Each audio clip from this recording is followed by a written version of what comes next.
All right, good morning, everybody. Welcome to the party. Today is Wednesday, March 4th, 2026. This is episode 1081 of Simply Cyber's Daily Cyber Threat Brief podcast. I am your host, Dr. Gerald Auger, coming to you live from the Buffer Auger Flow studio. Nope, coming to you live from Zero Trust World here in beautiful Orlando, Florida.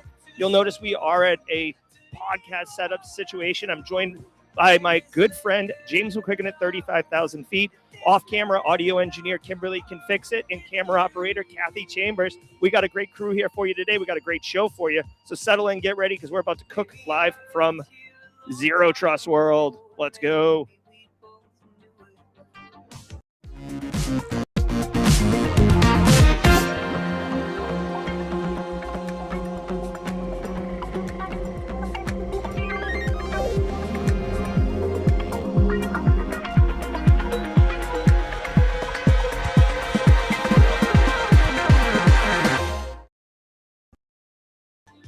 All right, everybody, welcome to the party. Let us know if there's any audio issues. We got Mod Chat, Dan Reardon, a.k.a. the Haircut Fish, in here. Where's the sippy cup?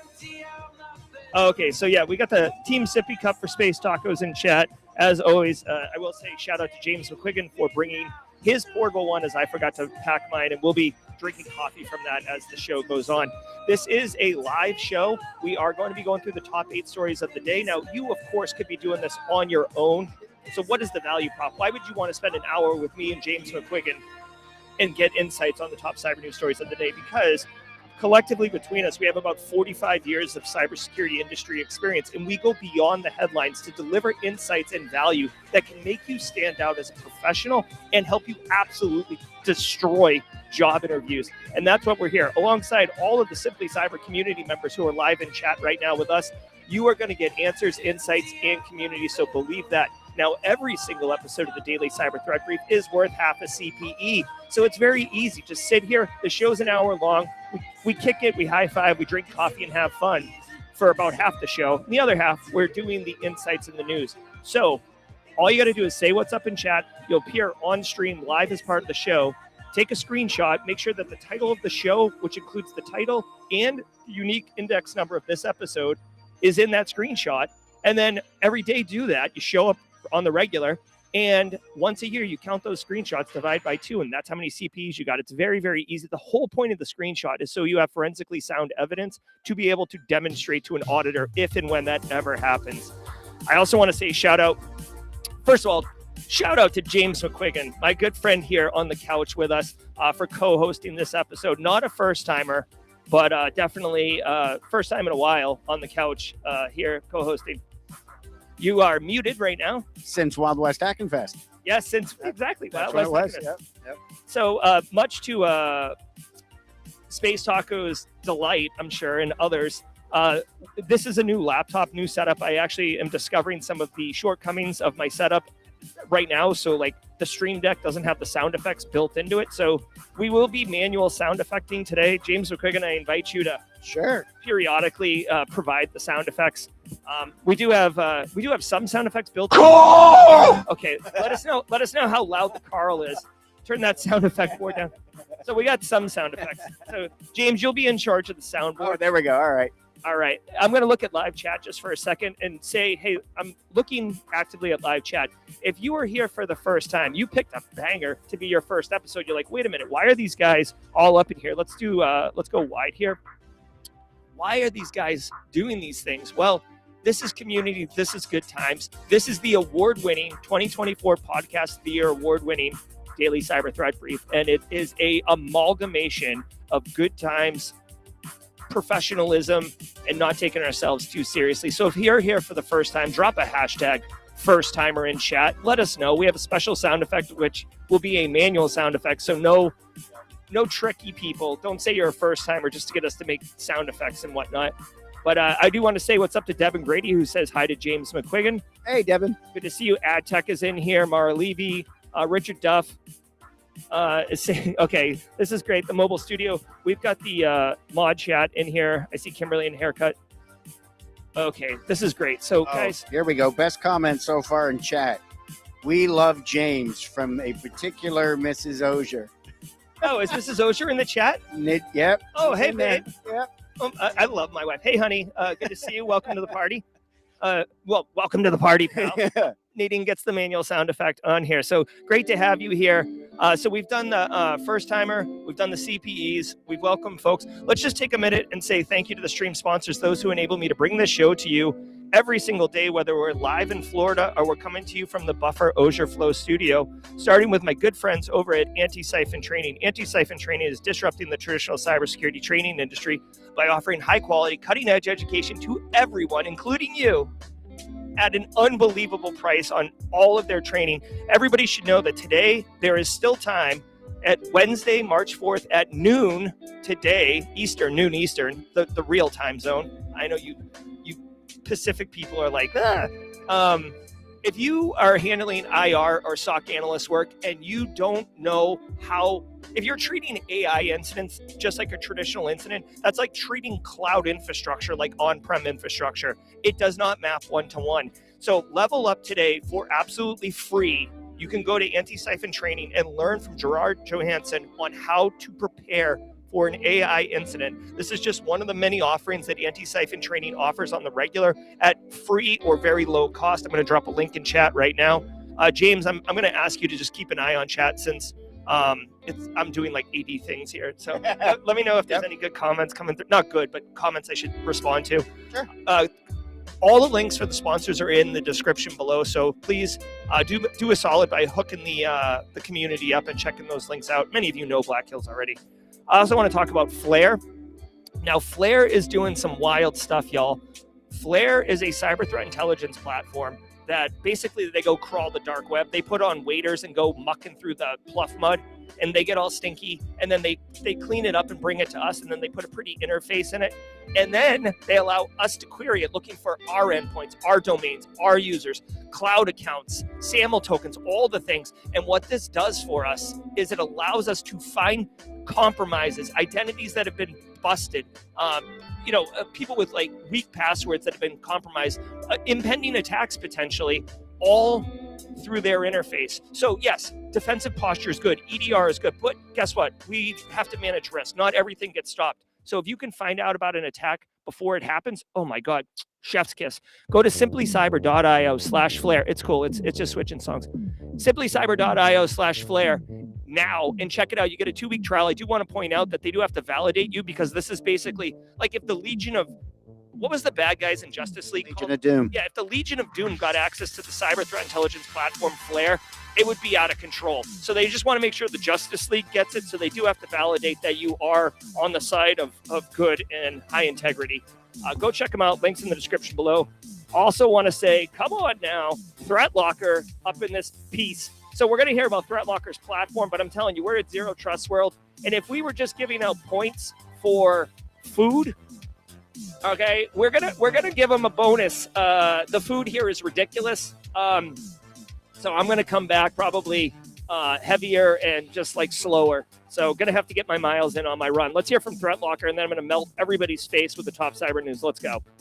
I want to give some love to the Daily Cyber Threat Brief sponsor, ThreatLocker. Do zero-day exploits and supply chain attacks keep you up at night? Well, worry no more. You can harden your security with ThreatLocker. Worldwide, companies like JetBlue trust ThreatLocker to secure their data and keep their business operations flying high. ThreatLocker takes a deny-by-default approach to cybersecurity and provides a full audit of every action allowed or blocked for risk management and compliance. Onboarding and operation is fully supported by their US-based Cyber Heroes support team. Get a free 30-day trial and learn more about how ThreatLocker can help prevent ransomware and ensure compliance. Visit threatlocker.com/dailycyber.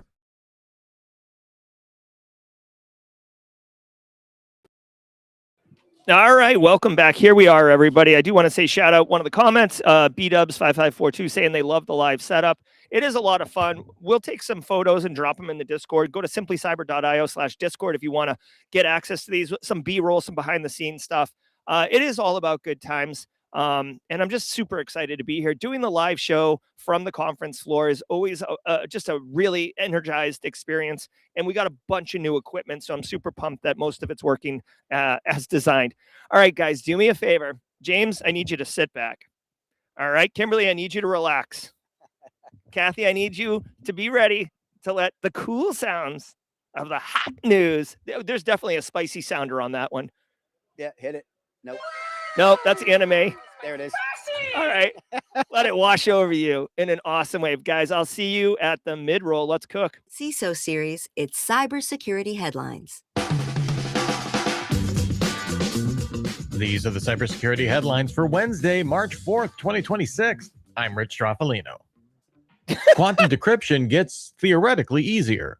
When we talk about quantum computers breaking cryptography, we're specifically referring to their ability to solve the factorization problem used by RSA and ECC algorithms. This has been based on Shor's algorithm, but it's required an estimated 1 million qubits, which is still far from feasibility. However, the Advanced Quantum Technologies Institute announced a new Jesse Victor Garabaghi, mercifully abbreviated JVG quantum decryption algorithm that claims to require fewer than 5,000 qubits to break current encryption. Both Shor and JVG algorithms use a combination of classical and quantum systems, but JVG offloads more work to classical. Shor's algorithm has been studied for years, so further evaluation by researchers is needed to verify the claims of JVG. OpenAI alters the deal. All right, I have to manually start and stop the podcast, so just grant me some grace with that. Okay, so a couple of things here right off the rip. One, as much as I wanted to avoid cryptography and the math of cybersecurity, as quantum computing gets further and further closer to being like a real thing, we're gonna have to talk more about it. So honestly, how we're talking about on-prem is different than cloud infrastructure. You don't just lift and shift to the cloud. The way that we're handling breaking quantum encryption and looking at quantum encryption and having the traditional encryption algorithms work in a way, I don't think you can apply the traditional encryption techniques to the quantum ones. And as we're seeing, RSA has been synonymous with good encryption and encryption that's acceptable. And in the quantum level, thank God there's some innovators out there who are looking at other things. Now, James, if you have any thoughts on this, I want to get them. But really quickly, I just want to share this with everybody. The RSA, for forever has been the key term. Now they mentioned that this new algorithm, the JVG, which is an acronym. So if you didn't know, RSA is an acronym of three dudes' names that were the researchers behind it. It's like Rivish, Shaman, and Shamir. And then, so that's it. But everybody just says RSA, right? It's like one of those acronyms that you just don't even speak about the real names. JVG, these poor guys, because I'm probably going to start saying JCVD, just because Jean-Claude Van Damme is a kind of a national treasure, and we should, despite his troubles and whatnot. So as soon as I saw JVG, I was immediately thinking JCVD. So I'm trying to make Jean-Claude Van Damme encryption normal. So James, any thoughts on this topic? Yeah, this is certainly bringing back to light the whole PQC, post-quantum cryptography, and making sure that you get ready for PQC day. And I know last year it was all right, get ready, got to be ready by 2030. And with what JVG's doing with their algorithm and offloading and being able to try and crack this, you've got to imagine that you've got nation states and cyber criminal groups out there with all of this encrypted data that has been collected over the years. They're just waiting until they can properly and easily get their hands on a quantum system to be able to start cracking all of this. And basically, whatever your PQC plans are, start testing them, start getting ready for it, because it's going to get here quicker than we realize. Yeah, and one other thing too. Sorry, this is me multitasking like I'm always doing. One other thing that you should be mindful of, right? Because I was talking to my Citadel students the other day. Not only when you think about encryption, okay, we normally think confidentiality. All right, that's almost always what we associate it with. And nation state, big scary nation state is siphoning large amounts of encrypted data right now. And when PQC day happens, they're going to break it all and they're going to hear secrets. But put this in your mind, expand your mind with me for a second, right? Microdose, and let's expand our minds. Listen, there is an element of integrity and there's an element of repudiation that needs to be talked about for a second. With integrity, yeah, I can go back and break stuff, but if I can break the encryption key, I can then send the naval fleet in the Persian Gulf right now orders to say pull out or to strike another target. And the authenticity of who sent that, the integrity of that can be compromised, right? So president sends orders, I intercept, manipulate because I can decrypt and then send new orders to do something that is more advantageous to me. So the integrity of the data can be compromised. Furthermore, the digital signature for non-repudiation could be compromised because now I can reverse. Well, I don't know if you can reverse. You can't really reverse a public key because it's a pair. Right. Yeah. But okay, so maybe stand down on that. All right. So I don't know if quantum's going to break that. But anyways, the integrity of the message is something to be concerned with. All right. Well, you're talking about the public key, the private key, but so that's your one way. I know, asymmetric encryption. I guess the only way that this would work of changing the fleet, and this is why I don't swim in crypto waters, because in cryptography water, sorry, Justin Gold just like appeared. Why I don't do it, because like I suppose if you bake in the digital signature into the data packet before encrypting it, then you would actually cause it to fail, the hash of it to fail, because when you decrypt it,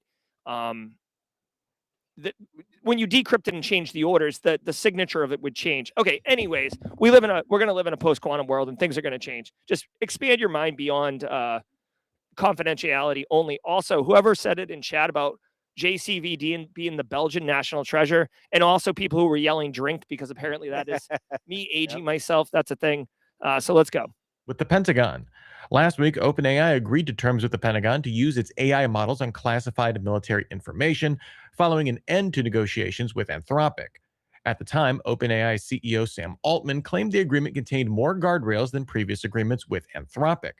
However, this week, Altman said it was working with the Department of Defense to add terms to its contract to exclude usage by the National Security Agency and to prohibit deliberate tracking, surveillance, or monitoring of U.S. persons or nationals, including through the procurement or use of commercially acquired personal or identifiable information.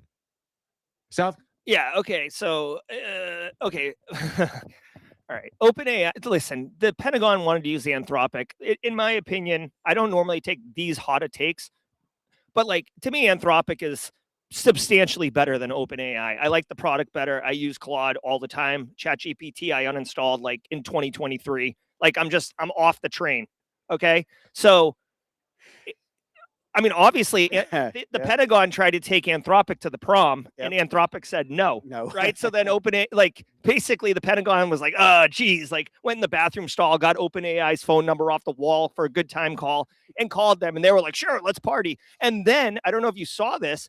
I saw it reported yesterday, they are having a substantial wave of people leave OpenAI as customers. Okay. They already had a bunch of engineers leaving because OpenAI, and Sam Altman, for whatever his boyish looks and stuff, like that's not going to go so far when you're talking about existential threat and just taking guardrails off. So I feel like OpenAI got in bed with the Pentagon, and then like they started to not really think through what the terms were of what was being asked of their ChatGPT and their OpenAI backend platform. And there's been real lashback and blowback from that decision. So honestly, if anything, I think that OpenAI, which by the way, I don't know if you saw this, OpenAI got $110 billion investment, like not seed funding, but like $110 billion of investment capital went into them just last week. So they have enough money to hire a PR firm or 8. So to me, this is PR. They're probably going to make some changes, but like it's a bad look right now. Like there's a lot of bad looks. We'll see. I don't know why the NSA, I don't know why every part of the federal government wouldn't want to use this, right? There's rumors that they were using Anthropic in the planning of the Venezuelan Maduro mission. Right. And I would assume that there's some people who are really, I don't want to say fringe conspiracy theorists, that like part of the entire Venezuelan thing has to do with like securing the oil. So when we go to Iran and do the thing in Iran, like the oil isn't a big blocker for us. James, keeping it non-political. Yeah. Drop thoughts here. OpenAI changes the deal with U.S. military. Yeah, I mean, you got to kind of look at it from your own perspective. I mean, you've got organizations out there that are leveraging these large language models, whether Anthropic, Gemini. I mean, anybody with a Google house is pulling in Gemini. Anybody using Microsoft's got Copilot.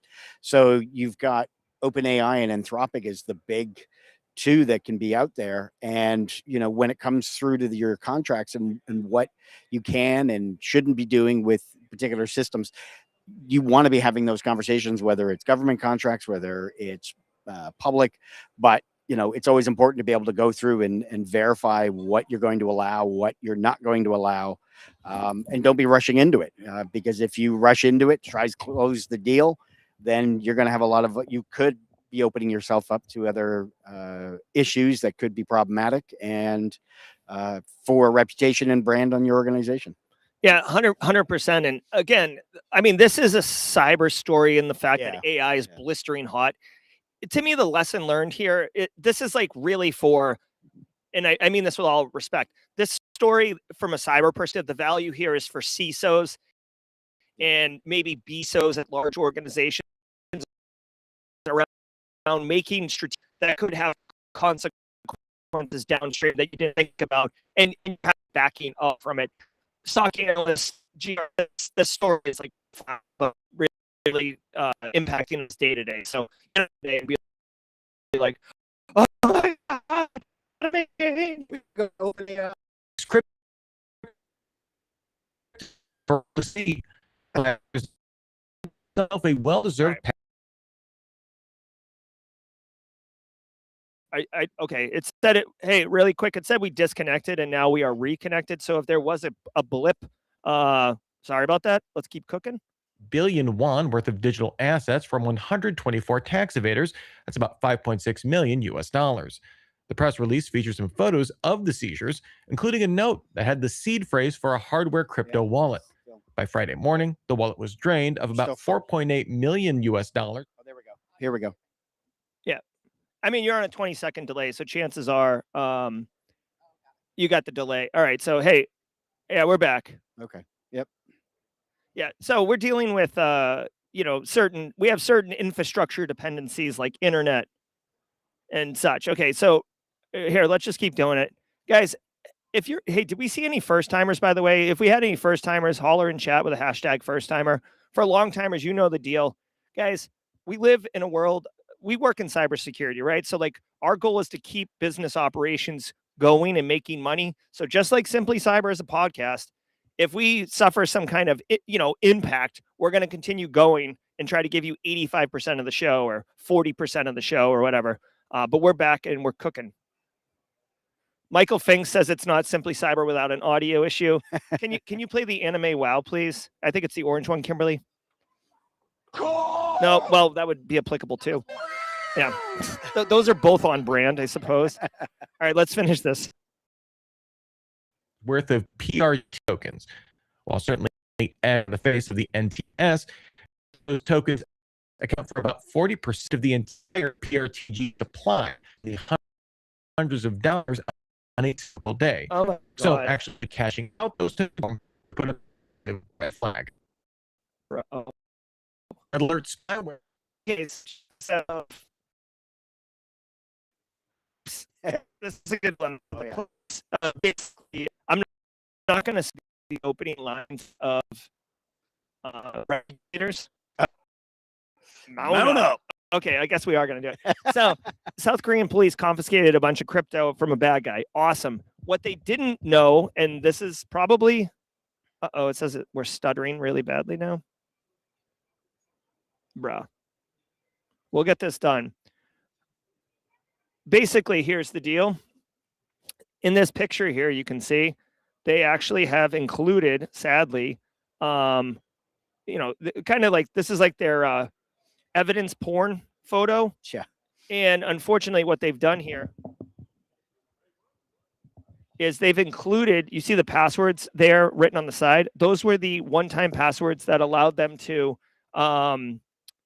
basically unlock the cold wallet. So unfortunately, someone or some group of people could steal all this information and steal this data. But of course, because it's blockchain, because it's the ledger, anyone who steals that money will be able to be identified. Again, if you're a criminal or a threat actor and you're already dealing with illicit funds and moving money and stuff like that, I'm sure it won't matter. Someone's going to steal this money. Like there's no question about that. Yep. But James, any thoughts on this? I know Justin Gould's probably getting like a microscope out right now, trying to zoom in on this thing. But what do you got on this? Any thoughts? The first thing that came to mind was when you've had news crews go into SOCs or into operation centers, and there's the Wi-Fi password and the SSID sitting there on the whiteboard. And that's exactly what this is. It's like, could this be any more of a human error by easily displaying that information? And I wouldn't be surprised if Justin Gold's sitting there with his little microscope trying to zoom in on that. But yeah, that's very much one of those, face palm, type. Yeah. Carl definitely comes into play there. Carl. Yeah. So from a from a cybersecurity perspective, all I would say is, yes, it's super convenient for the command center or the production studio to throw the password on a dry erase board. And that's not a problem. Like, dude, like writing passwords down, this is like kind of a hot take or whatever for a cyber pro, but like writing passwords down is not a bad thing. Like, it's not bad. It's just managing the risk of like, okay, you've made this decision. So how do you manage the risk of having that exposed now, right?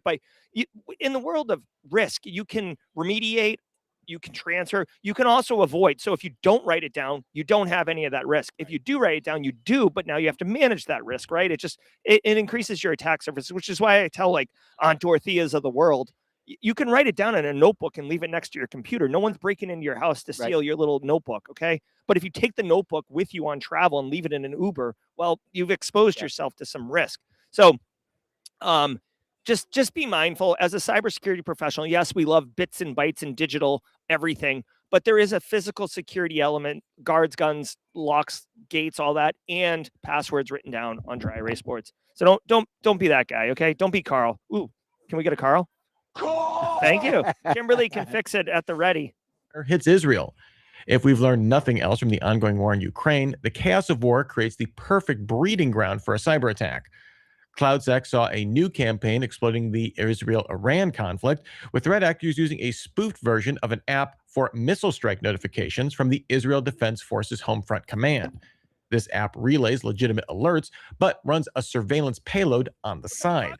This app must be sideloaded and gives telltale red flags like asking for GPS, SMS access, and contact sharing permissions. The app shows significant sophistication, however, spoofing the legitimate app's sign-in credentials, altering installation data to make it look like it came from the Play Store, and using proxy hooks to get around Android's built-in integrity checks.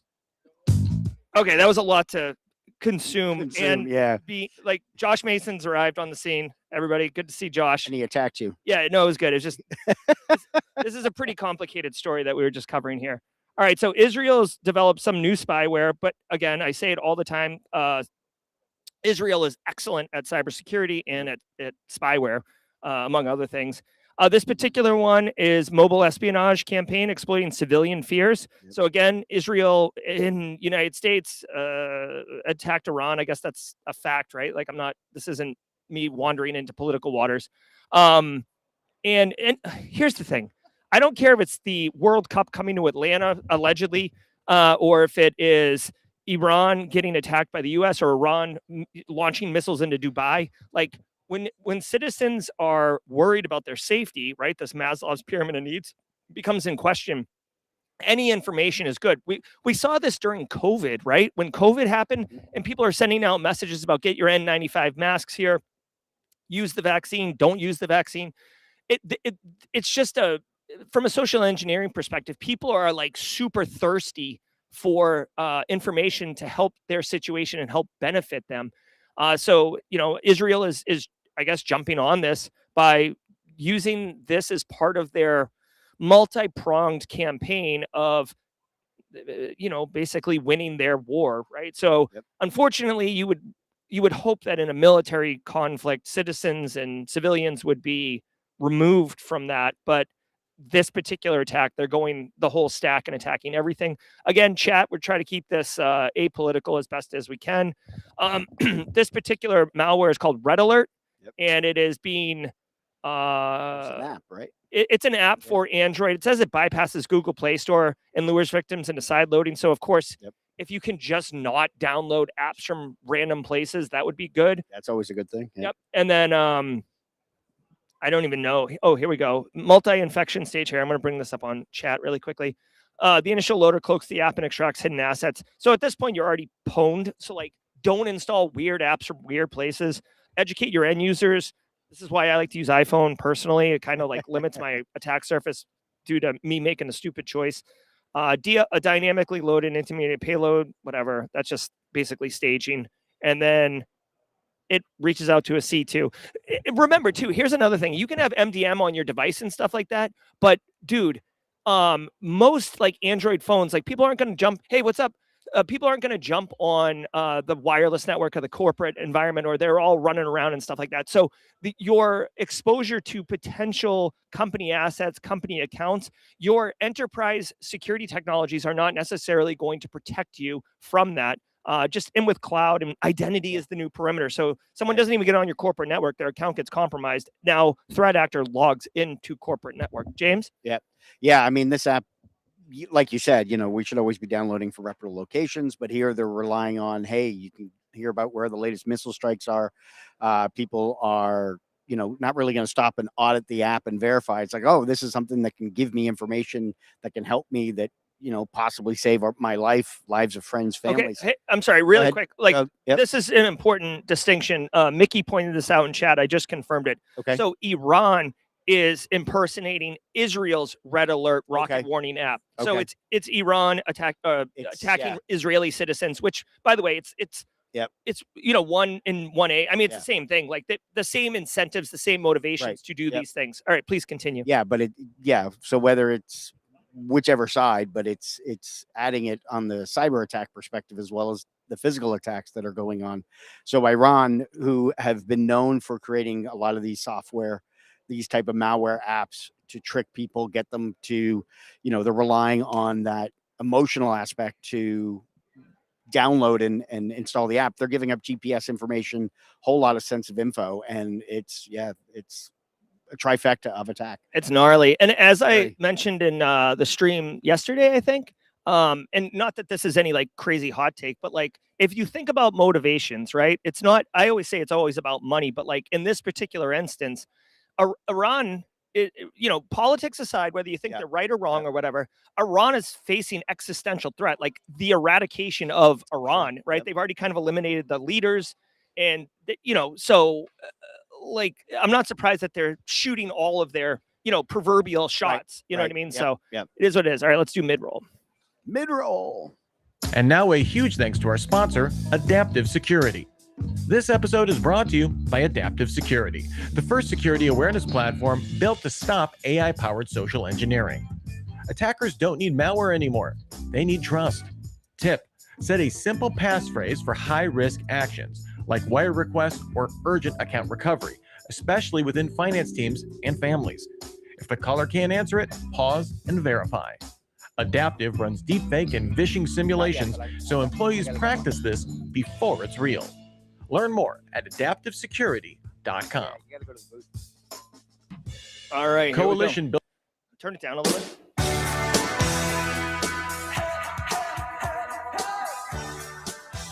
Of course, we're live from Zero Trust World. We're going to blow out the copyright, guys. Thank you so much for being here. We are halfway through the show, a couple minutes over, so Nick Barker's probably on an elliptical, sweating his butt off, shaking a fist in the sky right now. Guys, thank you so very much to Zero Trust World and ThreatLocker for hosting us here, providing great infrastructure. I've already seen several Simply Cyber community members. Right off camera, we've got Josh Mason, FedEx, TJ's here, Find the True, many others. So definitely appreciate it. Shout out to the stream sponsors, Flare, ThreatLocker, Anti-Siphon Training, all about good times. Now, every single day of the week has a special, and James McQuiggan, thank you. Every single day of the week has a special segment, and Wednesdays used to be Worldwide Wednesday, but we've since changed it to Wayback Wednesday, and I've been trying to keep it tightened to technology. So I wanted to get you all in the Wayback machine and see if this vibes with anybody. So, nowadays, you youngs like Casually Joseph don't know the struggle. Like my Garmin watch probably has more power than like the space shuttle in 1969, right? But let me take you back to 1991. 11-year-old Jerry, well, it was probably 1993. 13-year-old Jerry's like watching cartoons, scarfing down Frosted Flakes, and in comes the E-Machines Hewlett-Packard 46SX with 25 megabytes of RAM. It had a 25 gigahertz processor, No, it had 32 megabytes or 8 megabytes of RAM. I think it had a 25 megabyte hard drive. Oh, wow. And a 25 megahertz processor with the 33 megahertz turbo button, which if you knew the turbo button, it was like, I'm going to be running this app right now. I've got to put that turbo button. In reality, you turn the turbo button on and never look back. It was like, Yeah, it was always on. Yeah. It was the dumbest feature. So, James, what was your first computer? Well, the first computer was the Commodore VIC-20. I mean, but I was 10, I think, at that time. But my first PC was an XT machine, 8086 processor. I think it had 22 megahertz speed in it. It had two 5 1/4-inch floppies. Whoa! You sprung for the the Cadillac package. No hard drive in that system. Everything was running off 2 floppy drives. Load up the operating system with one, and then load an application with another one. And that was 1988. I think is when I got that machine. That was in high school. So do the math. All right. Hey, and really quickly, just bringing the Simply Cyber community into the mid-roll here. Phil Stafford was on a VIC-20 Cyber Shinigami Tandy 1000, which was Kimberly's first one. We saw, Packard Bell, right? Yep. Tandy from Radio Shack, that's right. Some of us had the Commodore 64. Remember the Amiga computers? Oh, yeah. It was a wild time. We were doing all sorts of crazy things back then. Lots of stuff. Z-Myth was a 386 guy. I love it. Oh, I remember the Zenith. Yep. All right, guys. So we're gonna do the laws. If we're gonna blow out the copyright strike, we might as well get our full value out. Yep. All right. So do me a favor. You know the words. I didn't see any first timers, so it's just us olds here. No Alpha Sierra on today. I didn't see it, but that's I miss okay. Alpha Sierra. Let's get ready. I want to thank you all.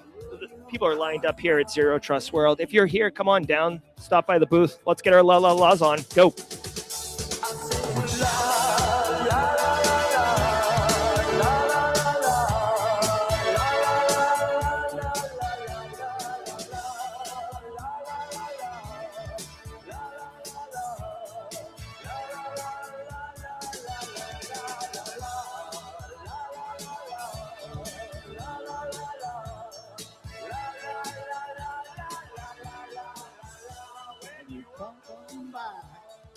Tech grunt. Simple minds, full send. All right, let's finish strong, everybody. Coalition building security foundations for 6G. We're still a long way from finalizing any spec for what 6G networks will look like, with only broad strokes about ultra-low latency, AI integration, and linking satellite and terrestrial systems. But that doesn't mean it's too early to think about security. The UK, US, Canada, Japan, Australia, Sweden, and Finland announced the formation of the Global Coalition on Telecoms to set out non-binding principles aimed at developing 6G with a secure-by-design approach. Their initial guidance calls for stronger threat containment, diversification of the 6G supply chain to prevent systemic threats, and support for quantum-resistant cryptography. This is meant to guide vendors, academics, and trade groups in 6G development. Okay, so... All right. Well, were we done with 5G? Once 5G comes out, it's already old, right? Got to start working on the next one. I feel like this is like, whatever. Like, I know it's 6th generation, but like, I feel like this is like people screaming about like IPv7. It's like, wait, Yeah. like, dude, Wi-Fi that's not 7. even a thing. Yeah. Stop it. You can't just add one to it and call it a new thing. All right. So to me, today's episode is just littered with political landmines. So it appears that this entire thing is designed to basically redevelop telecommunication infrastructure to explicitly exclude China from a security perspective. Because 5G, China obviously saw Typhoon has gotten all up in everybody's telecommunication infrastructure, internet service providers, both Japan, United States. There's other, I think Germany or Poland got crushed up in that. So we're doing the 6G thing. Guys, as far as I know, okay.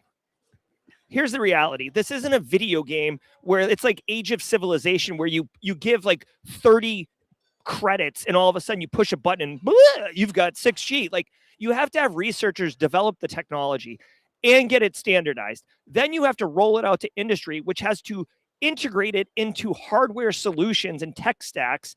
Then you have to have people buy it and implement it. This takes multiple years, okay? So, like, sure, if you're like China, you're not allowed up in this piece. That's fine. But we're looking, in my opinion, we're looking at like 2030 before this is even practical. And by then, I mean, I don't know, man, if all the countries, China's the best at espionage as far as I'm concerned. So the, hot take, they'll wait till 2029 and then just download like the protocol and move on. James, again, like today's episode is rife with it's rife with all kinds of stuff. Well, I mean, I was looking at it from the optimist perspective of the glass is half full here, and the fact it's like, well, hey, good, let's start getting security in earlier. Let's not be bolting it on later on, that perspective. But yeah, noticing that certain countries aren't part of that, trying to exclude them. Yeah, but it's never too early to start getting security and thinking about security in your products, in your services. So I'll take it from that perspective, looking at it that way.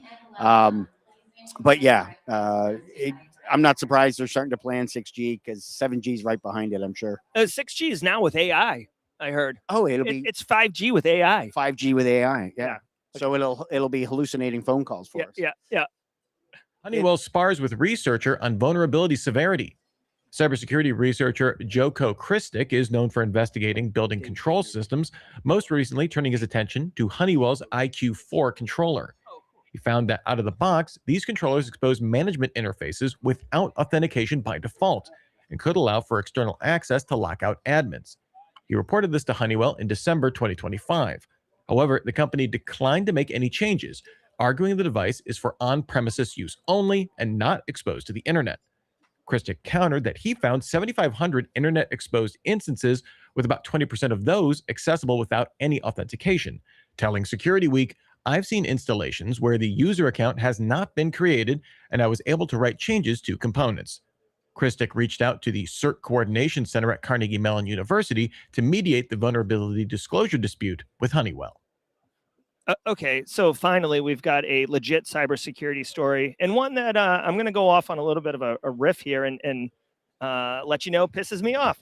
Okay, so here's the reality. In 2026, like, how are companies like Honeywell, which is a massive faceless super conglomerate that has tons of subsidiaries and stuff, this is the most tone-deaf, ignorant response from a vendor that I have seen in a minute. So they sell a bunch of product, okay? And the product is being connected to the internet, and it allows physical access to facilities, which could include very sensitive things. Like let's just go off on go down the rabbit hole on hyperbolic things. It's protecting a nuclear power plant, okay? It's protecting an armory. It's protecting an orphanage of children, right? Like whatever, okay? The fact that they say it's not designed for internet, it's for on-prem only, so therefore it's not a problem, is complete trash, dude. Like, the fact that it can even be configured to connect to the internet means that capability is there. And in 2026, everybody's managing everything all over the place. Like, it's asinine that they would say that this is a friggin' feature and that it's the user's responsibility not to connect it to the internet. To me, this is like gross negligence from a vendor perspective to ignorantly push off liability for this particular issue. And shout out to the researcher for not just taking it on the chin and being like, well, I guess faceless conglomerate wins. No, dude, push the buttons, push it forward. There's a reason that we don't arrest hackers anymore for disclosing, faceless conglomerates negligence, right? So anyways, if you're running these Honeywell things, number one, secure them, right? Like, obviously change the default creds. If you can, I would put it behind a VPN, like make it so you can't get it from the internet, right? Manage creds, all those things, do all the best practices for security architecture. But at the same time, like, here's my problem too. Like, I'm sorry, I'm getting like pissed off. Like, here's my problem. These are physical controller infrastructure. So like, even if you hate it and you're going to have your wallet do the talking, there's no way you're ever going to convince administration to rip all this out and deploy, Honeywell's competitor, right? This is like kind of, you buy it once and it works for a long time type thing. So unfortunately, we can't make Honeywell pay financially for this. But to me, like, shame on you, Honeywell. I guess that's what I'm just going to say. Shame on you. Well, I got to admit, Honeywell, the orphanage cracked me up, but you've got, as consumers, you've got thermostats. Honeywell has a lot of thermostats in people's homes that are connected to the internet. they are hopefully connected behind people's routers and, not fully exposed. Now, what's that? Oh, yeah. After spending 18 years working for a little German company that dealt with power generation and developing programmable logic controllers that weren't designed to go on the internet, you can still go on to Shodan these days and do a search and find them. And you're exactly right. We didn't design them to be put on the internet. They're supposed to be behind firewalls and VPNs and protected. But if they get connected, and they get exposed, that becomes a problem. And your device is going to be pwned in no time flat. And there's probably nowadays with AI, it's not that hard to have a script running, have a program running, something where it's like, oh, discover a PLC, discover one of these home automated. And lo and behold, they'll be in it within a day, if not less. So yeah, exactly. And I mean, it's almost like a David and Goliath story. You've got David, as the researcher, Goliath is Honeywell. They're standing there going, oh yeah, no, it's a vulnerability. Yeah, no, it's not that bad. But all the while, like any large organization, they're going to be behind the scenes scrambling, going, hey, how bad is this? Whether it's, a team of people, a department, or one person going, no, it's not as bad as they're saying it. They're trying to downplay, market it, play it off. But, it'll, depending if there's an actual attack that comes out of it, remains to be seen. Yeah, it's gross. And I mean, again, like there's two things from a risk perspective. Again, as a GRC dork, my first thoughts are like, what's the actual risk, right? Is this something I should care about? So number one, like if they get into it and they can like unlock a door, I mean, then they'd have to physically go there. So like North Korea is not like running crypto inside your orphanage. But that aside, a lot of times these are, if someone is, I don't want to say, can you play the Carl sound effect, please? Carl! If someone's configuring this thing with no creds and internet facing, chances are they're not doing network segmentation or proper architecture. So now you're giving them a foothold into your internal network and being able to move laterally into crown jewels and like, you know what I mean? So like don't think of this as exclusively a physical controller or a Nest thermostat that gets like owned. Think of it as like an IP with an operating system. It's probably a lightweight Linux build that's on your internal network. Okay, that's a concern that you have to be mindful of. And joins a bot. LexisNexis confirms data breach. The data analytics company confirmed that threat actors accessed customer and business information in a recent cyber attack. This disclosure comes after the group FulcrumSec leaked about 2 gigabytes of files from LexisNexis on illicit forums. FulcrumSec claims they exploited the React 2 shell vulnerability in an unpatched React front-end app to access the company's AWS infrastructure. LexisNexis claims most stolen data were legacy files from prior to 2020 and included customer names, surveys, IP addresses, support tickets, and business contact information. FulcrumSec claims that the data includes contact information from government employees and that they unsuccessfully tried to extort LexisNexis. All right, so we take security very seriously. I know. Get ready for your. I did. Oh, hold on. Just ignore this Magic the Gathering injected ad. Just ignore that.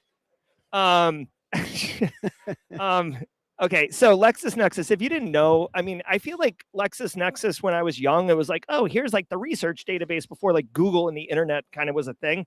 LexisNexis is like this super wealthy data aggregator, super data broker, right? I mean, essentially that's what it is. So like if you're going to hit someone and get a data breach out of them, one of the biggest data brokers out there is super valuable. Now, LexisNexis not paying the ransom is interesting. Right. Like I said, we're seeing a downturn in people paying ransoms. And I think they just do the calculus and they're like, okay, so all of our customer data got stolen, but we still have a copy of it, right? And they're asking us to pay $2 million. But like, let's look at any other company that suffered a data exfil breach, not a ransomware encryption breach. So business operations are still going for LexisNexis, I believe, in this story. Yeah. So what's the impact? Well, if you look at other companies as case study, they buy some identity theft protection, they send out some emails, and their bottom line does not get impacted. Yeah. So follow the money, right? Like, why would LexisNexis poop their pants here? They wouldn't. They'd be like, all right, like, sucks. Like, take a hike, threat actor. So, This sucks for me, you, Kimberly, Kathy, TJ, FedEx, and the whole Simply Cyber community because it's our data, right? And they've got massive data troves, right? Guess what? Spoiler alert. You see this Magic the Gathering ad? There's a reason that shows up in my feed because probably LexisNexis is doing data aggregation on my web history and, serving these up. So it was a React to Shell vulnerability, by the way. React to Shell was a web application. So modern web applications use React and Jesus, I can't even think of all the new technologies that they use, but the React is one of the more popular ones. And you could easily exploit it to get root access or terminal shell into the box itself. And unfortunately, if you didn't patch it, it was a problem. Oh, you got to patch it. You got to patch it, yeah. The one thing I will say for LexisNexis in this instance, because I don't want anyone to just throw shade, is LexisNexis is a huge company that's been around for a wicked long time. So it's possible that they could not fix this vulnerability without causing operational impact. Famously, I cite this kind of once in a while. Equifax was actually suffered a massive breach a few years ago. And it was because of their Apache Struts front end was vulnerable to an attack. And it was later determined that they literally couldn't patch the Apache Struts vulnerability because they had all sorts of custom builds and custom configuration, and it would have broke operations. So they were working on a plan to fix it. But I thought it was because they had a server that they didn't know about that was running it, that was sitting exposed, and they got in through that. Oh, well, it probably was that too. Oh, okay. All right, well, let's. For me, that came down to inventory. Not knowing what you've got. Let's both be right, James. Sure, why not? All right. Someone's gonna fact check us on Cybercriminal demographics. I don't know if the picture of the classic hacker as a teenager in a hoodie was ever representative of cybercriminals, but Orange Cyber Defense's latest Security Navigator report shows it's definitely an outlier today. In an analysis of hundreds of public arrest and takedown notices globally from between 2021 and 2025, 37% of all cases involve threat actors aged 35 to 44. Those dang millennials are still hacking. The next most common demo was 25 to 34, accounting for 30% of all instances, followed by 21% of 18 to 24-year-olds, and less than 5% were under 18. The 18 to 24 demo most commonly got arrested for illicit system access, involved in 30% of those cases. The 25 to 34-year-old demo focused on selling stolen data and cyber extortion most commonly, while the elder 35 to 44 demo focused on cyber extortion and deploying malware. Okay, so first of all, Rich Stroffolino, I don't know if I would call the 35 to 44 the elder category. What are we doing here? I'm older than that category. Yeah, I'm like, we're out of it. So it's like, good, we can go. Am I in the deceased category? No, we're Jesus Christ. We're not being represented here. We got to start getting out there and start putting our names. Actually, no, now it's like, all right, good. I'm not part of it. So we're just defending against it. Okay, so my thoughts on this right away. Turns out cyber criminals are old enough to know better, with the 35 to 44-year-olds being the ones most likely to hack. If you just do some back of the napkin math, those are people who were like 19 and 20 when like hacking on the scene came into vogue. So they've had 20 years of getting their crap together. Like, this makes sense to me. Like, this isn't like, it was never associated with the age, right? It's not like 19-year-olds are more prone to do hacking today. It's what's your capability, what's your access, what are your motivations, and those people who have come up with access to the opportunities and built relationships, right? I mean, we always talk about networking, right? Like, when you get older, you build a bigger network because you talk to more people, you work with people, you get authority and trust, right, in these like cyber criminal undergrounds. So this story does not surprise me whatsoever. I will say it is noteworthy that that young 18 to 22 generation is kind of getting a little bit of a surge through Lapsus, Scattered Spider, and what's the other one there? Lapsus, Scattered Spider. What's the third punk ones? No, not Clop. They're all part of the comm. Oh, okay. Oh, Shiny Hunters. Yeah, of course. Thank you. TJ off camera with the assist.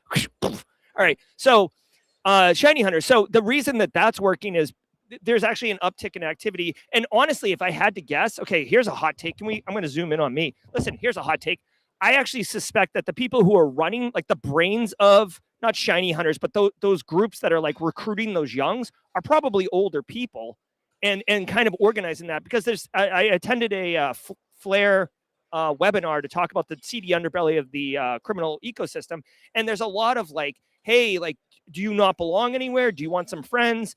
You want to do some cool stuff? Look, I'm driving a Bentley and I got gold rings. You can't afford anything. You can't even afford to rip Pokemon packs, right? Like, be cool like me. And they're like recruiting them like Shredder in the original 93 TMNT movie. Yep. So there's an active recruitment of those youngs coming up. But for the most part, I'm not surprised that it is this age group, this elder age group, which I'm going to punch a wall. But go ahead, James, what do you got? I look at it as, that's kind of where our workforce is nowadays. Working in the SOCs, working in our organizations, they're just as much of an insider threat as, the external threats that are coming in. So, Orange always puts out their reports that they put out are always informative. This one kind of in there as well, but it's also, not surprising to see a lot of those age groups represented. I'd be curious to see what the percentage would be for the over 44s. How many of the OGs are still out there, hacking away. I know we're out there doing it. It's just a matter of, I guess we're not on the radar when it comes to that particular report overall. So, yeah. Thank you. All right. I love it. Okay. All right, y'all. You know what that sound means. It means only one thing.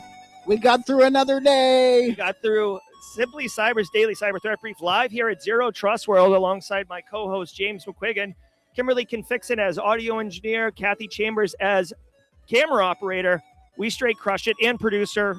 Dude, it takes a village, especially when we're building a on-set podcast studio in the morning and then ripping it down at night. It is a massive undertaking. I want to say thank you to all of you. Shout out to the mods.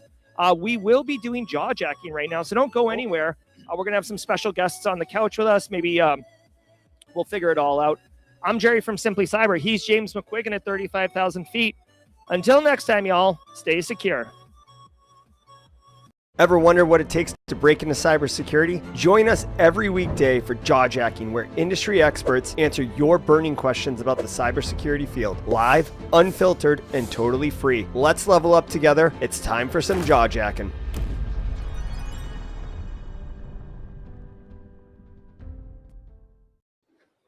All right, everybody. Welcome to Jawjacking. We're going to do this 1 second. How's it going, Jerry guy? It's good. Kimberly, can we make sure that the audio is like the low audio? Yeah, that's fine. All right. We're going to have some people join us on the couch. We can do one. TJ, do you want to join us? And then FedEx, we'll swap out. All right. So we're going to get TJ, aka Find the True, sitting to join us on the couch. Just give me 1 second as I get the camera sorted out really quickly. So grant me some grace as we're doing this. Let me do this. Let me do this. Let me do this. Let me do this. Let me do. It won't let me do that. All right, hold on 1 second. All right, hold on. We're gonna get this sorted out. I guess we'll just do it this way. F it. Kimberly, I'm sorry.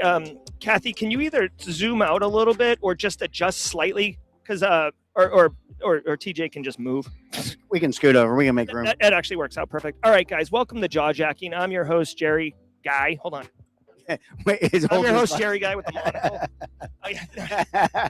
And basically what we do here is a 30-minute show. I can't mentor one-on-one. I even got DMs just recently to meet with someone for 15, 20 minutes to interview them for a fake job. I literally, it's very difficult for me to do these things. But what I can do is provide this show and allow you to ask questions and get answers. We're very fortunate today to be joined by two additional industry professionals, James McQuiggan at 35,000 feet. Howdy. And TJ, who's one of a great example or a product of someone with second career in cyber. So if you have questions around moving into cybersecurity, career, thoughts on stories today that are apolitical, put them in chat with a Q and we will answer your questions. Kimberly, is his mic hot? Yes. Okay. Hey, TJ, so at the mid-roll, just to kind of get things started, at the mid-roll, we talked about our original OG computer. Now, I know you had a second career, but what was your first computer?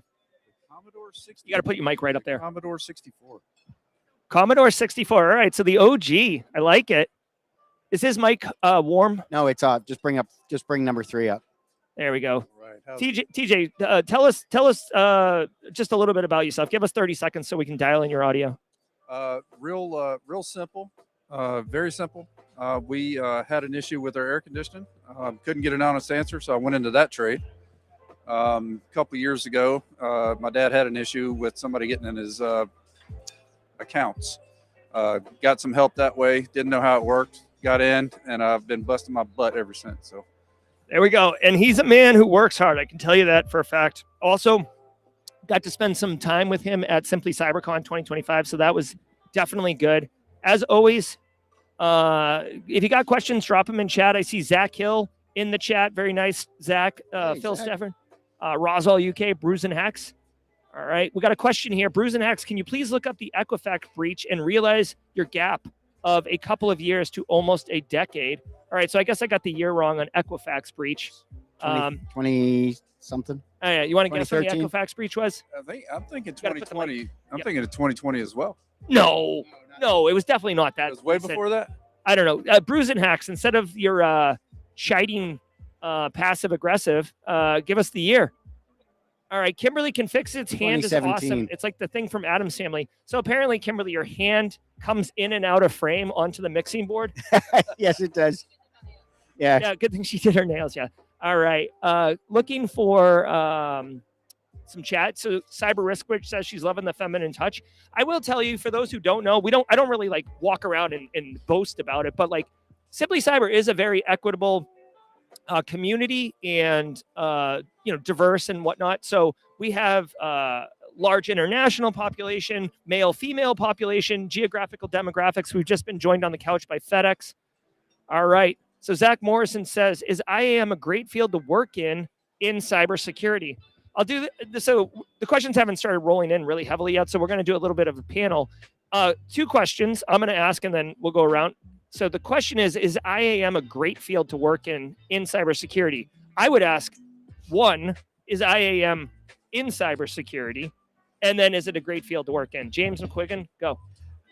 Is IAM a good field to work in? If it's something that you enjoy, if you're just looking, hey, there's a job opening, and is it a good one? I want to know if it's good or not. I would certainly go talk to people that do IAM. First of all, is it part of cybersecurity? I would say the more the governance aspect of it, the policy aspect of it is, but the actual doing of the IAM is going to come out of IT. It's like patching. You got to patch it.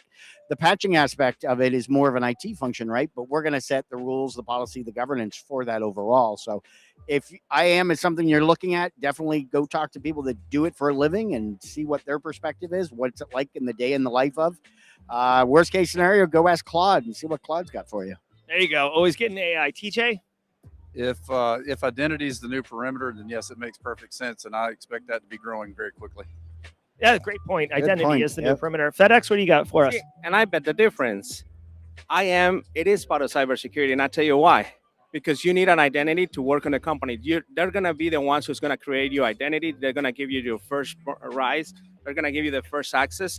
And they're most likely the ones that are also going to cut you once you get terminated from a company. I mean, IAM normally it is the first line of termination. And then it comes to the SOC team or the termination team to make sure that every other account has been terminated and no more access. But IAM is highly involved on creation and terminations. Yeah, and personally, I don't want to work in IAM personally, but like it's definitely a burgeoning field. Like if you were looking for like the quickest path in, I think CMMC auditing from a GRC perspective and IAM. Also IAM, like if you're going to integrate like SAML and single sign-on, like it isn't magic. There's not magic that happens. You have to integrate with the vendor for that capability to happen. So that's like a more ongoing thing for IAM professionals to handle. All right. James, how good is it to get a degree in UI UX from Squirrelium? Squirrelium. Well, where is Squirrelium? I've never heard of Squirrelium. No, Squirrelium's the user. Oh, it's the name. Sorry. All right. Is it good to Squirrelium. get a degree in UI UX, period? Well, I mean, that's really specific. So, I mean, if you're already working in that field already and it's something you want to specialize in, sure. But I think for me, again, it comes down to what is it you're looking for specifically. out of that degree. Is this a bachelor's? Is it a certificate? They do offer the very specific ones, but if you're going to go specific, then that's the field that you're going to be in. It can be tricky later on if you want to try to pivot or laterally move to another type role, unless you want to become like a leading expert in UI, UX overall. But nowadays, with what AI is doing, and this was a conversation I had yesterday with Ben, Cybertruck Ben, with regards to programming, with regards to roles that could be disappearing over the next number of years. We're still going to need people that understand the fundamentals, that understand the basics and can work through it, even though AI is going to be writing all the code and everything else. But, if a degree is a degree, it all depends where you are in your career, if you're just starting out versus if you're 20 years in. If you're just starting out, it might be something specific that you need to help you get that job. But if you're 20 years in, unless you're doing it for fun, I don't see a reason. All right. And really quick before we pivot off this, Kimberly can fix it. I sent you a Discord. Just really quickly, thumbs up or thumbs down. Bring your hand in. Thumbs up, thumbs down. A degree in UI, UX. All right. So okay, there you go. All right. Can we get the anime out? No, I just wanted her hand. Thank you very much. All right. Very good. All right. Next question coming in hot. T Strong says, how heavy is the lift, in your opinion, to go from a NIST 53 Rev 4 to Rev 5? I'll take that one since it's NIST and whatnot. It's not a big lift. You know what I mean? Like, the only time it becomes a big lift is when your security categorization changes, right? If you went from low to moderate to high, then you're going to have a big lift. But like, you'd have to do the crosswalk between what controls they added and removed. But I would say you're not re-architecting. It's not like you're switching from on-prem to cloud. So I don't think it's a heavy lift at all. Lester says, any advice for someone working in RMF and trying to shift to the private sector? So I think they're saying going from government to private. FedEx, do you have experience in the government sector? No? TJ, do you? Not necessarily. All right. Well, so TJ, going from government not in cyber, that's for sure. But the time frames and the pace seem to be a lot different between public going to private. It's going to pick up tremendously if you're going to private. You're going to see it very, very quickly. All right, there we go. Josiah Culling says, how should I stay competitive and what skills, knowledge, specialties should I focus on? I'm 35, just recently got a very entry security analyst role, but I'm concerned about the future. First of all, hold on. I don't have the sound effect, but came in like a wrecking ball. Yeah, all right, squad members, drop the wrecking ball for Josiah Culling. Congratulations. Congrats dude. on the roll. FedEx, how should he stay competitive? So you just started on an analyst. Honestly, start focusing on learning what the logs and how you manage the logs, because that's how you're going to start understanding the network, how things flow on the network, and then how can you pivot it from there. Congratulations on the new job. That is great to start up. That is really awesome. But cybersecurity, it is one thing that you're going to be a long life learner. You will always have to keep up with the threats. You will always, you start doing some CTI, threat intelligence, and start learning. And that way you continue growing. It depends on, I would say, the video, the 90 days. What is more important right now in your company? See an immediate need from your company, and that's maybe where you want to start focusing, because that's probably where the next opportunity for you to grow in the company is. All right, there you go. That's perfect. TJ, did you have a thought on this one? Just where everybody's complaining, that's a good place to go. I love it. Really quickly, shout out to Roswell, UK, who's like basically a co-host of the show at this point. He's saying that your name is now Fingerly Can Fix It. Fingerly Can Fix It.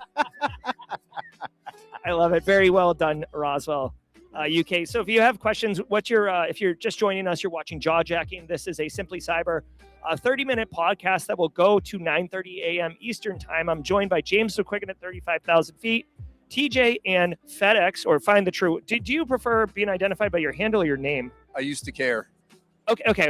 All right. So with TJ and FedEx here on the couch live at Zero Trust World here in Orlando, Florida. I did get a question from Carrie. Okay, go ahead and ask it. He asked me, why did Shakespeare only write in ink? Because pencils confused him. Is it to be or not to be? Oh my God.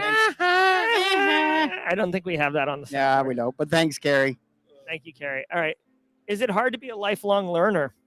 Okay. We're learning every day. I feel like that's a question we can run the panel here. Is it difficult to be a lifelong learner? I feel like you have to be motivated. And honestly, as a human being, like right now, if you were like, Jerry, you've got to learn about opera, I'd be like, I'd rather tear my ears off my head. Like, I don't care about it, right? But Jerry, I need you to learn about AI. I'm like, get out of my way. I'm like pushing babies like over to get to the AI. So like being a lifelong learner is great if you're interested and motivated. And to me, I think that's the real trick is like finding what you're interested in. Like I love cybersecurity. So I went and got multiple degrees and I don't even care. Like I'm actually like, spoiler alert, I've been thinking about this. I think like I might go get like a law degree and get bar certified for no reason other than the intellectual stimulation of doing it.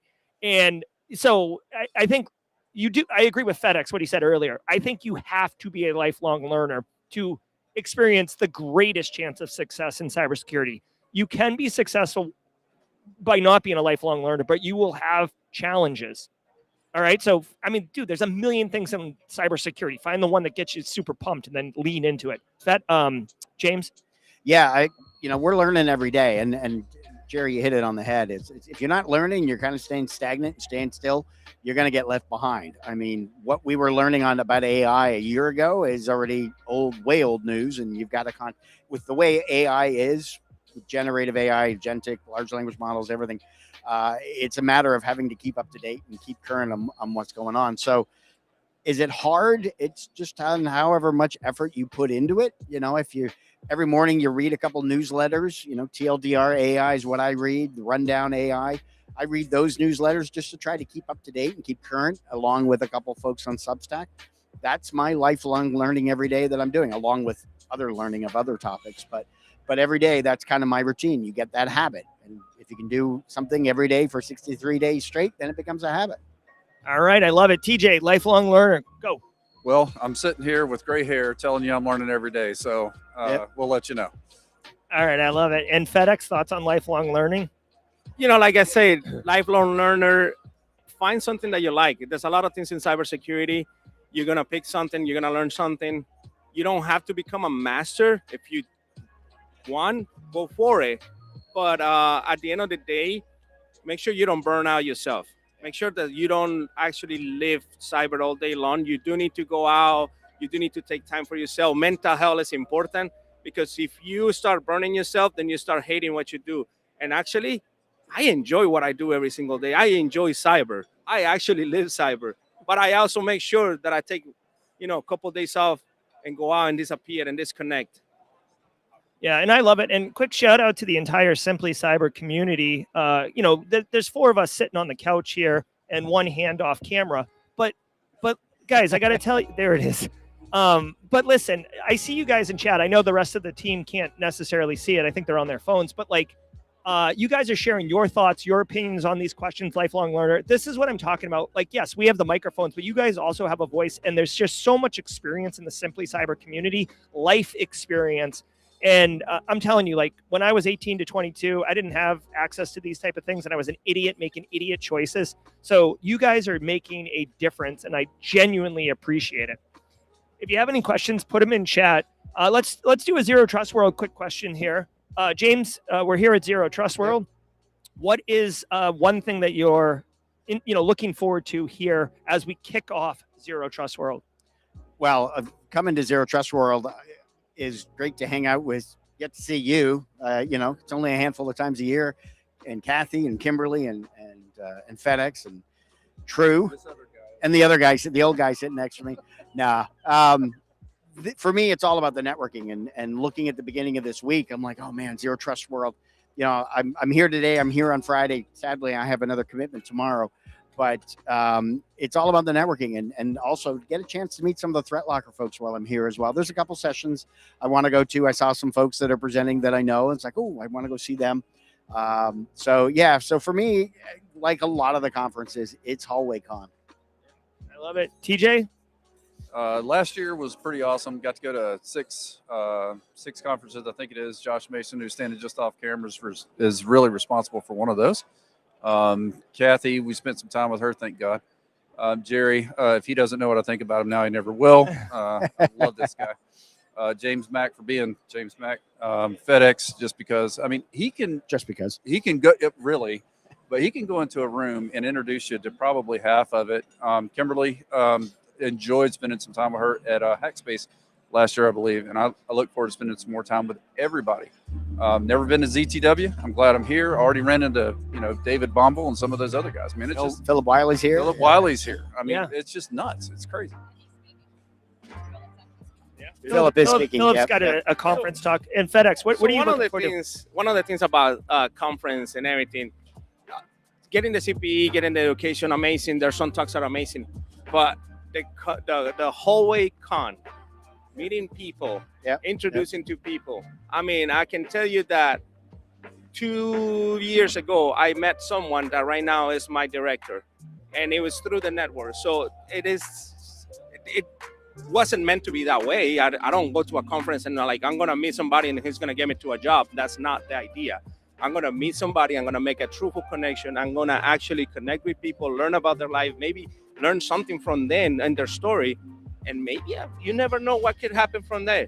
But that is what I love about going to these places. Yep, I love it. FedEx, question from Bearded Ruckus, specifically calling you. How's the new gig going and what's the most difficult challenge that you've had? And how are you tackling it? And then he says he loves you, big dog. I know, and I love you, my man. I know you actually got into the industry too as well recently, and it's amazing that you're ready to teach me things that I probably do not do. And that's the biggest thing about the new job. I love the job. I love working with a team. I came from doing cyber of one to working in a team, so it was a little bit different to have support. But honestly, imposter syndrome. I felt it. I felt that I need to level up my game. I feel that I am not good enough in what I'm doing. I feel that my coworkers are super smart, and I'm I do not know how to do that. And it was hitting me hard. And then I had that moment of realization and say, hold on, I know what I know. I'm good at the things that I'm doing. I found a challenge. Honestly, I found something that was in need in my job. And I started dialing in on that. And now I'm becoming the SME for that product.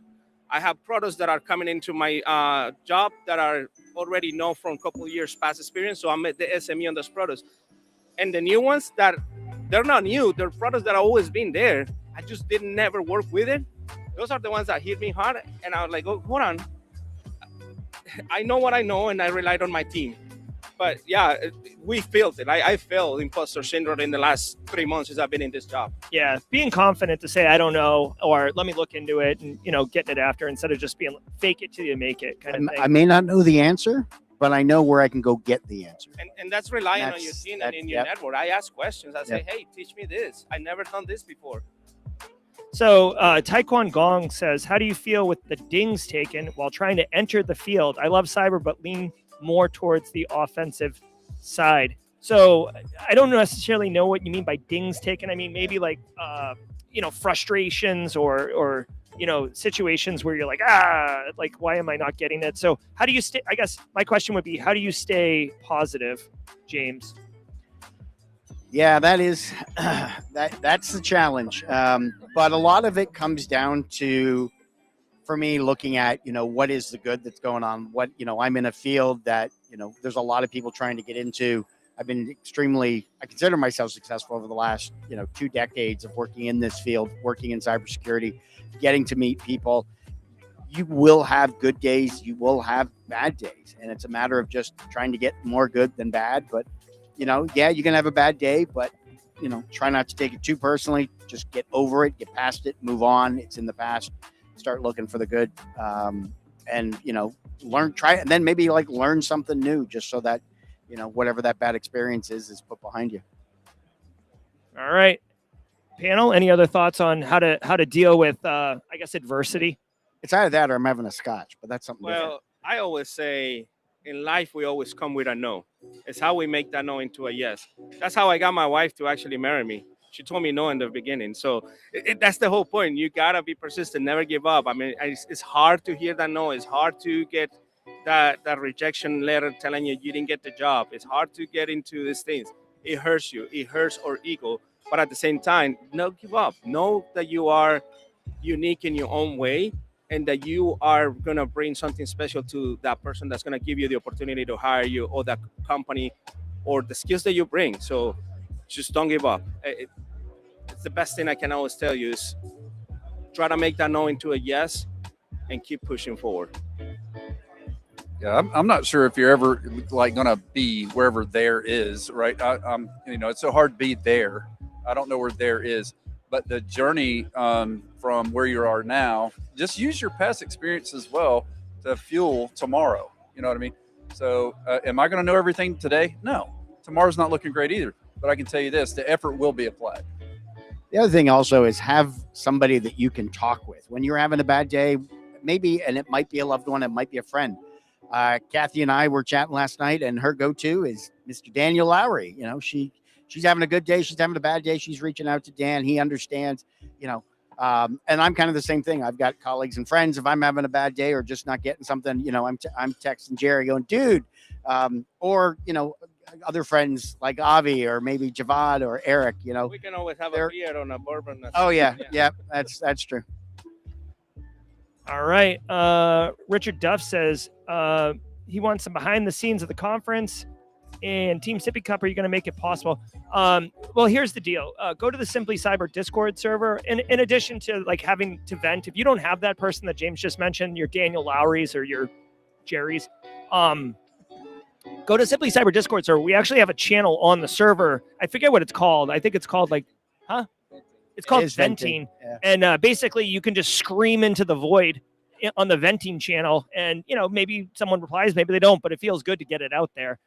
So definitely take advantage of that. As far as the behind the scenes go, we're posting photos, and I invite everyone in the Simply Cyber community to use the Con Chat channel to share photos, behind the scenes stuff of the entire Zero Trust World experience, not just the daily cyber threat brief, but you can get those on the channel. It's just we can't turn the camera around on what's going on right here because there's certain rules about what we can video and how we can video, and I cannot detonate the opportunity to do the show tomorrow. Some people don't want to be on camera. Yeah. All right. So we got about 7 minutes left here on the stream. I've also, if you guys got any thoughts on Chad, I checked with the producer. And we've changed the shot here. So Chad is no longer on stage, but you get a wider shot of the panel here, trying to, innovate for you guys and bring the heat, as it were. Show you that we're live and not AI generated. Oh my God. Yeah. Shall we play a game? I know. So I guess let's do this for a second, since there's no questions in chat right now. If you have any questions, put it in chat with a Q. Real quick hits.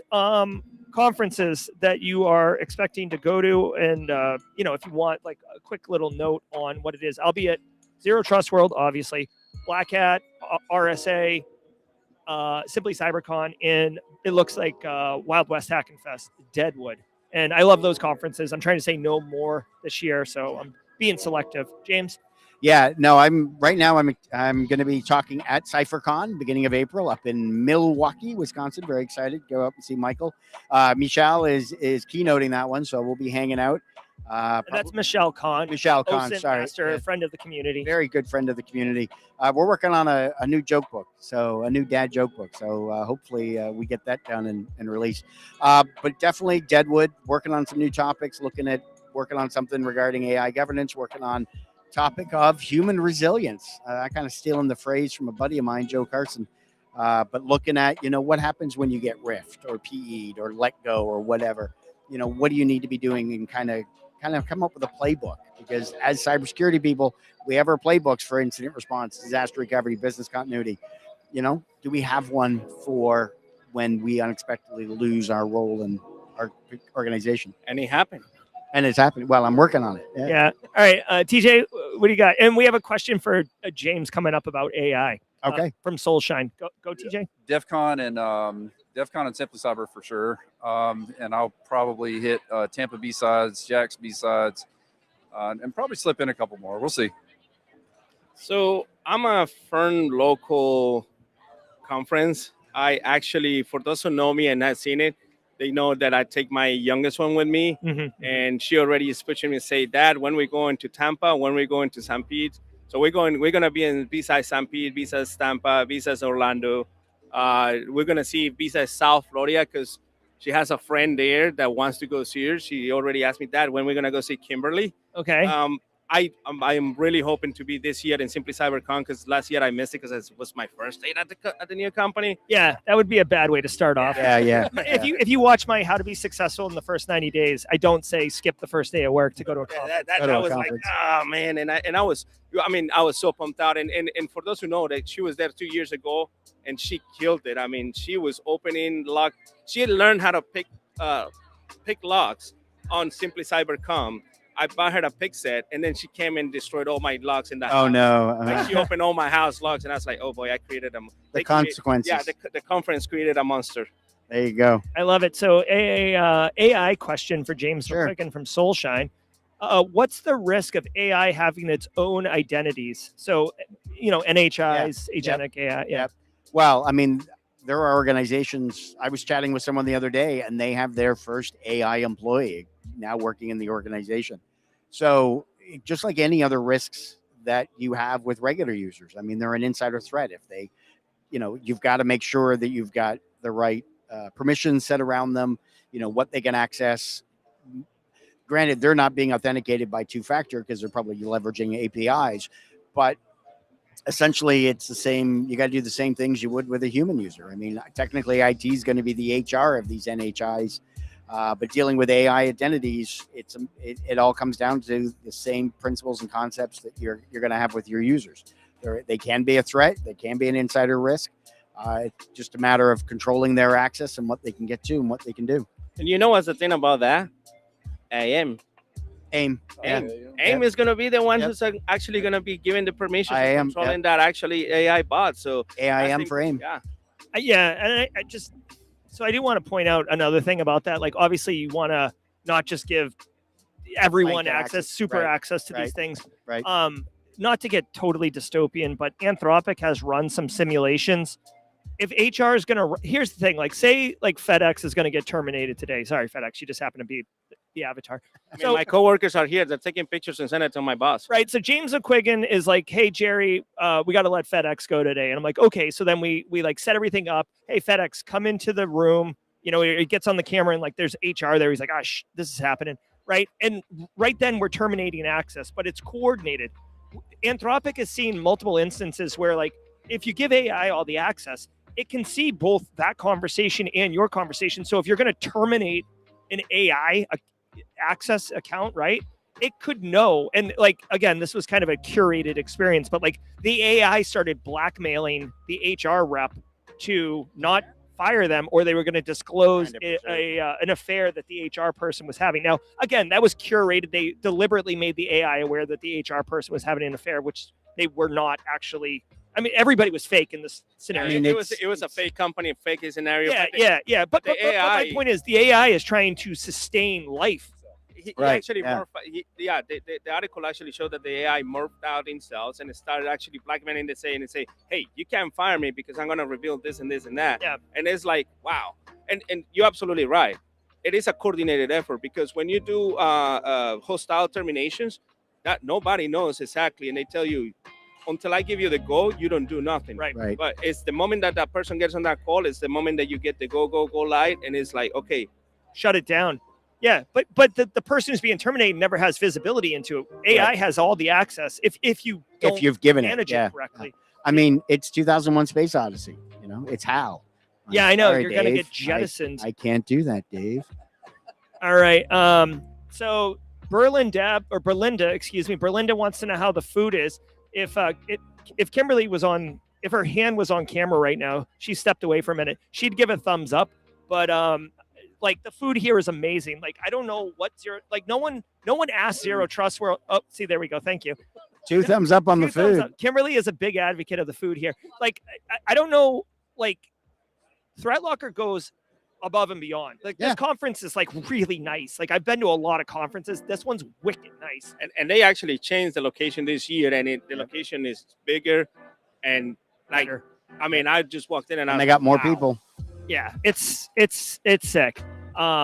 Great company, great product. Though I'm gonna tell you, I didn't. I deployed the product. I was at CTW last year. We come to look at it, and we went and actually did a tour of the facility, and then we ended up actually buying the product and deploying it into my previous company. I ended up working with the product and getting familiarized with it, and I loved it. I mean, I am firm believer that it does help you. It has some growing pains like every product because you gotta learn. It's a new learning curve, but at the end of the day, the stuff that catalyzes and the stuff that actually gives you the visibility to it, especially when you have users that, you get applications or extensions or browser extensions that does not require the user to have any administrator rights. ThreatLocker sees it and can block it. That is just immediately cut in half of your growing pains in cybersecurity. So it's just actually a great product to work with. Yeah, 100%. All right, so it's 9:30. We're going to wrap here on Simply Cyber's Jawjacking. We will be back tomorrow at 8 a.m. Eastern for the Daily Cyber Threat Brief live from Zero Trust World. I want to say thank you to the panel, James, TJ, and FedEx. Great show off camera. Kimberly and Kathy definitely making it happen. Guys, thank you so very much. And the mods, of course, the mod chat, making it the grease of the engine. Thank you very much, everyone. Have a wonderful day. And until next time, stay secure.